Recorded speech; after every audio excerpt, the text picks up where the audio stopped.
Greetings, fellow humans. Durgan here with Real Casual Geeks.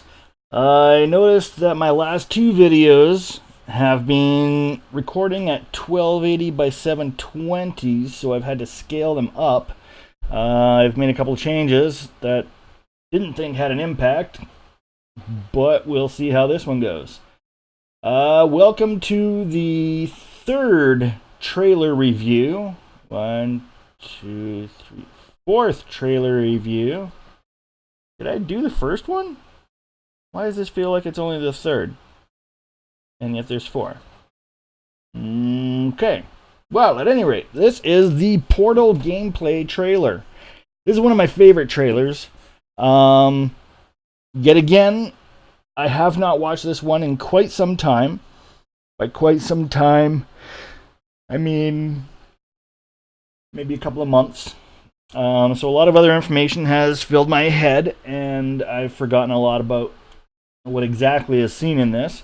So let's just go through it and see what we can see. This one has one of my favorite moments of all time in it.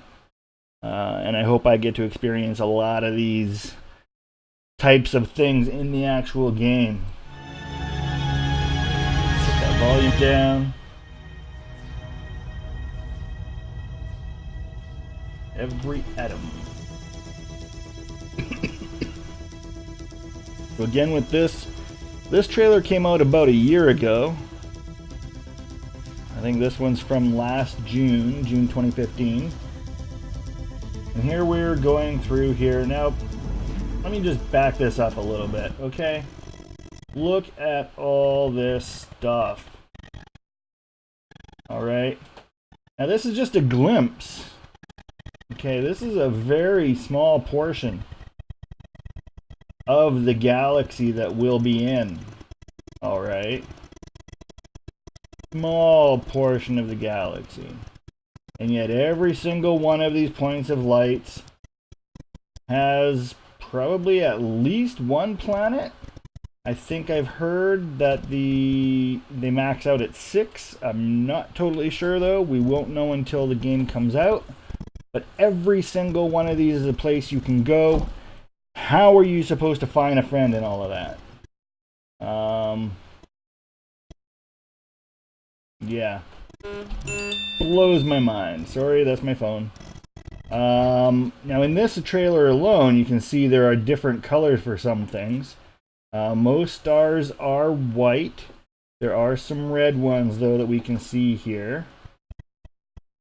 I don't know if we get to see many other colors in this area, though. Maybe these are green here.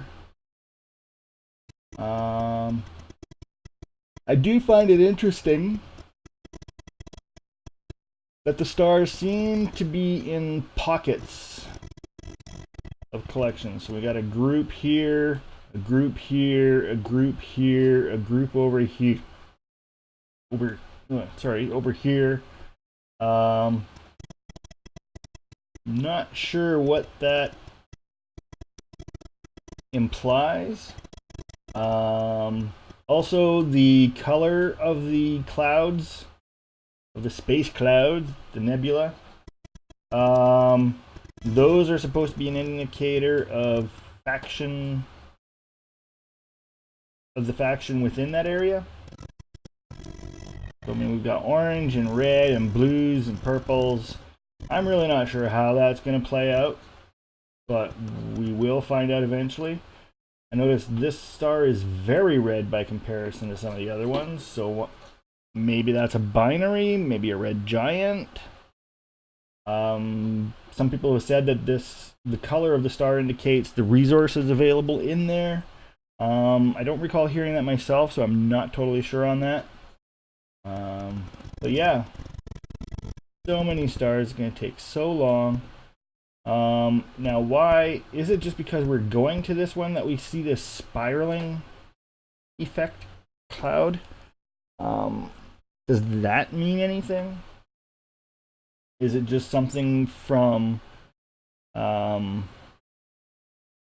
is it something we're actually going to see where we zoom in like this? Or is it just for the demo? Now here it comes. Here it comes. See this light here? This light right here? This is a walker, and he's going to stand up and turn and look at us. And it's such an awesome moment.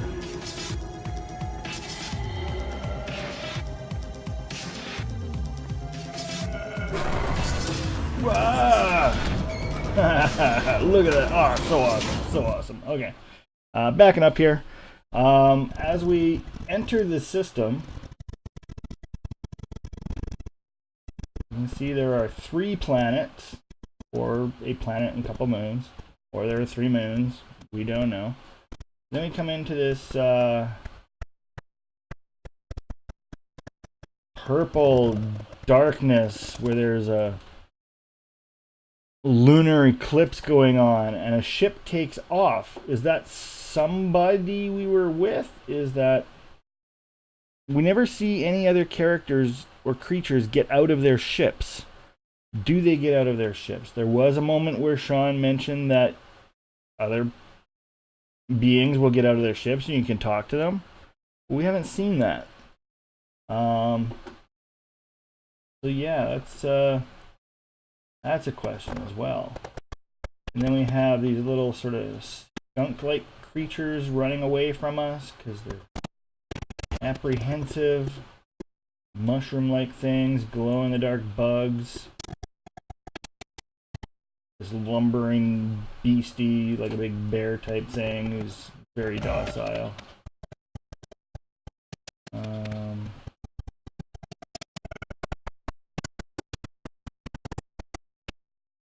Mushroom-like things, weird trees.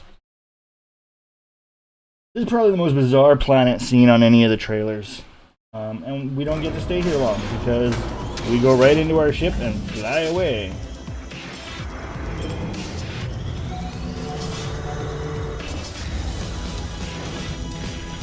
Now back here, this is a weird shape.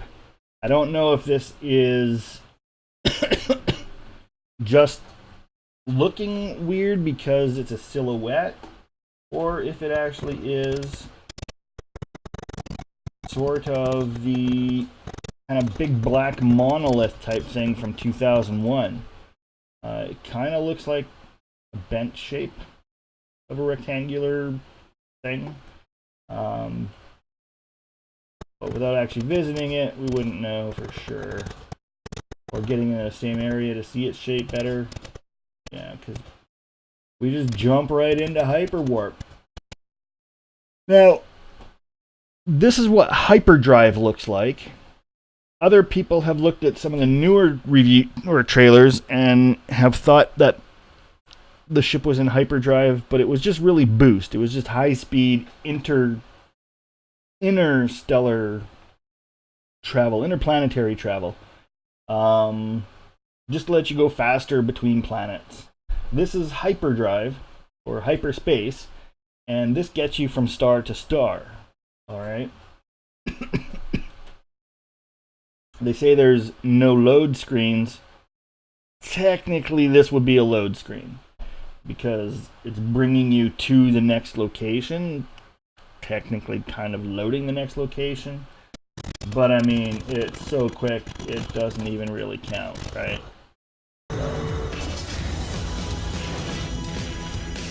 Let's go back there. It said warp engaging. Oh, it was a timer. Okay. Then we come here, we got some 2001 type ships, some freighters, some fighters flying around. But we don't care. We're going straight down to the planet. Planet Gorgor. This one is such a cool place because of these archy land masses. I hope I get a planet like this because that is so fun. I'm gonna fly in and out of those. Now these guys are really cool. What are they? They seem to only be around portals.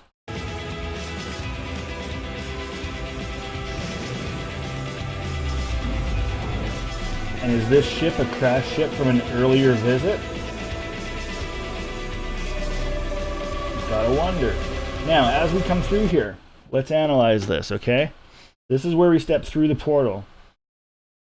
We can see here there's some sort of round structure here. Is it part of this larger rectangular shape? Possibly.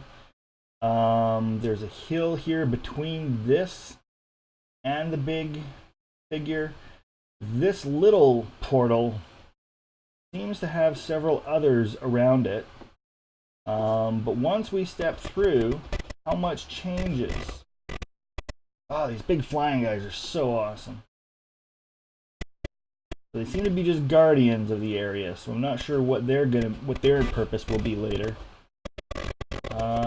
So then we step through, and there should be a hill right here between us and a much larger rectangular feature. Okay, so we got sort of a hill. No, everything is different because there's a big gully down here.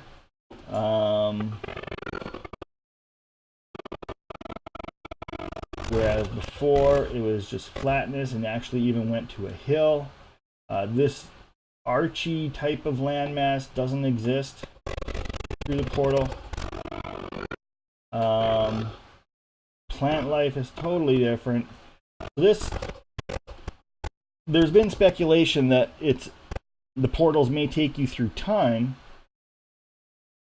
While I suppose that's a possibility, with some portals, this one seems to take you to a different world completely. Now this is very cool. There's some nice big flying guys there. They look to be quite a distance away, so they're pretty large. We got some more butterflies here on the corner, just on the edge. And again, the great big sky whales, I'm going to call them. Sky whale. Not space whale because it's not in space. It's a sky whale. However, it is basically black and white and striped with a double whip on the tail. What about this guy here? They look pretty much the same. This guy seems to be going horizontal, whereas this guy seems to be doing a barrel roll. Look at that. Yeah, that's kind of cool. I guess they don't really seem to have an orientation. Interesting. Now, I just noticed some other motion here that I didn't notice before. If you watch this round portion here on the edge of this, I don't even know what to call that. Like, what is that? This building? Doesn't look like a building. It's like a just structure, I guess. I'll just call it a structure. That's actually rotating. You can see over in here, things rotating. So it's all rotating around the central area. What is the implication of that? You can see it come in through the space here as well. What is the implication of that? What does this larger structure provide or do? Does it do anything? Is it just there for, like, is it just there to look pretty or interesting, or does it do something? Is there a purpose for it? I don't know. I just noticed that these butterflies look like slices of pizza. Pizza flies, pizza flies. Okay. And that's it for this trailer. Oh yeah. About the Atlas for a moment. This is the theory that this is the Atlas. I'm not recalling offhand if it's just a theory that's going around that is very reasonable, or if Sean has actually referred to it as the Atlas. However, there's a theory that it exists at the center of the galaxy, and what it's doing at the center of the galaxy, we don't really know. I'm a little more concerned that there may be more than one. The general consensus is that there's one, and it's at the center of the galaxy. I'm kind of thinking there may be more than one, and the Sentinels are not the malevolent force that Sean has mentioned. They're a product of it potentially, but they're not the actual force itself. I think the Atlas may be that, and it may be the thing generating the universe. And so all the changes that we can make and modifications, discoveries, naming of things, maybe this records those and delivers the information to everyone. Or maybe in the lore of the story, it is what's giving us the ideas of everything we can do. There's so much mystery behind this, I don't even know where to begin to contemplate its purpose. So anyway, with that, I'm going to call this one done. Alright, thanks for watching. Hopefully somebody's getting something out of these. I just thought it would be interesting to go through and see what we can see. If you have any ideas or suggestions on other things to do, or if you want us to cover something specific during one of our subcasts, make a comment on one of our videos and we will do what we can.